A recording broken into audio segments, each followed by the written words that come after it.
In this video, we are actually going to be discussing 5 ways to find website clients. Let me tell you, there's several ways to find them, but some are easier than others. We're going to go easiest to hardest. Now, if you put in the work, you will end up finding website clients, but some people are either scared or lazy, and that's why they don't have success with some of these ways. The first easiest way, and number one, is to run Facebook ads. Now, with Facebook, you can also run Instagram ads at the same time. Since Facebook bought Instagram a while ago and integrated their marketing platforms, all you'll need to do is run lead ads or appointment ads, and then they can either book their own appointments and then you'll just follow up with them to confirm the appointment or have your assistant do it, or you can run lead ads, then you'll have to call them to book the appointment and then have them follow up with the appointment. In reality, I highly suggest doing the appointment ads. They definitely are more expensive, but it's less of a headache to follow up with them. Now, number 2, you can end up just going to BNI'S. Now, BNI'S are very effective. It stands for Business Networking International. What it is, it's a group of business owners that meet once a week, and they end up trying to grow each other's businesses. They end up giving referrals, they end up working with each other specifically, and the best part is they only allow one person from every industry in there. So if you're their website person, that's who they're going to use for websites. And when they know somebody who needs a website, guess who they're going to refer? It's going to be you. I would highly suggest when going to a BNI that you end up going to several BNI'S, because you can visit local chapters without joining one at first. You can do that twice. So do a round of all your local surrounding towns and try all of their BNI'S and see which one best suits you. Also, you're going to want to have a 60-second pitch already pre-made with who you are, what you do, why they should work with you, any credibility, and a free offer at the end, like a free website example, website audit, or conversion strategy. This way you can at least get a meeting with them and close them from there. So these are a few tips for using a BNI. Again, just go to the Business Networking International website and then sign up, and you'll be able to go to all of these BNI'S and you'll find people who need websites. Let me tell you, it's a very effective tool. Number 3. Chamber of Commerce. Now, with the Chamber of Commerce, it's very similar to a BNI, where you can go and meet with business owners and try to sell them. The way that it's different is that a Chamber of Commerce event is usually held once a month as opposed to once a week, and at the Chamber of Commerce, their goal is not primarily based around growing each other's businesses. The Chamber of Commerce is there to help you grow your business however they can, to connect people, but the business owners there are not there specifically to refer each other leads, and on top of that, they're not there to do business with you specifically, as to where a BNI, they're all there primarily doing business with each other in the group. Now, with a Chamber of Commerce, you want to have the exact same process. You're going to have like 60 seconds to speak, and you're going to want to do the exact same stuff that I said in the BNI part right before this clip. Number 4, good old door-to-door. Mark Cuban himself would tell you, I went and sold trash bags door-to-door to make money. Now, you can do the same thing. Want to know why you won't do it?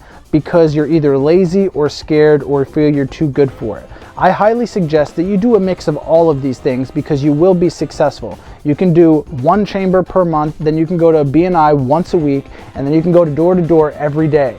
Now, door-to-door is effective because what you're able to do is you're able to reach out to the business owner directly. You can have a free website example, a free audit, or any of those things that will help you close a deal, because now you're not just cold calling and you're not just a random guy from a random place, a random company trying to sell him something. You're a real human being that he can know and start to trust, because you're there providing free value before he ever even makes a purchase. You're just asking for a few minutes of his time to show him how you can start converting his website from a standard site to a smart site and increasing the conversions of the leads that are coming to his site. Number 5. This is going to be a mix of cold calling, cold emailing, and cold LinkedIn outreach. I'm not going to end up putting them separately because they all produce very similar results. I would say if I had to put LinkedIn, cold calling, and then email marketing, those would all produce similar results, but I would say that LinkedIn first, and then cold calling, and then email marketing.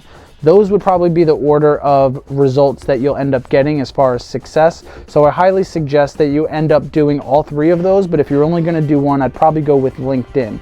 Now, the reason I'm putting them all in one category is because I don't personally use these anymore. I did when I first started, and it's a great way to get started. But I think the first 4 that I mentioned in this video are by far more effective for you to close deals. But I did want to let you know that you should still do this stuff, especially if you're new. Now, you might say, well, of course, I can go on LinkedIn. I can end up going in cold calling. I can go in email. You didn't tell me anything new. Well, I'm about to right now.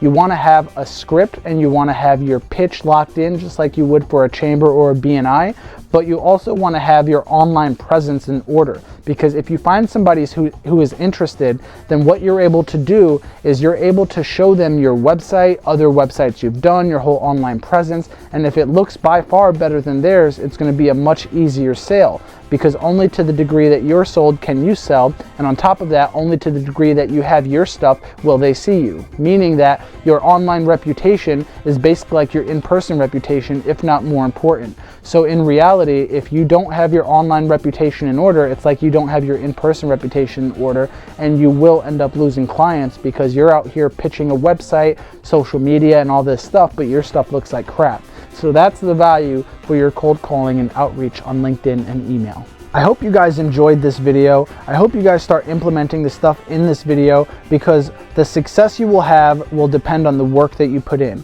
If you're doing this stuff once a week, will you see some success? Maybe. But if you're doing this consistently, you end up putting in all 5 of these, you will end up seeing success. And best of all, you can hire somebody to do the grunt work for you, so you don't have to do the cold calling, the cold outreach. You can actually just show up to the meeting and make the sale.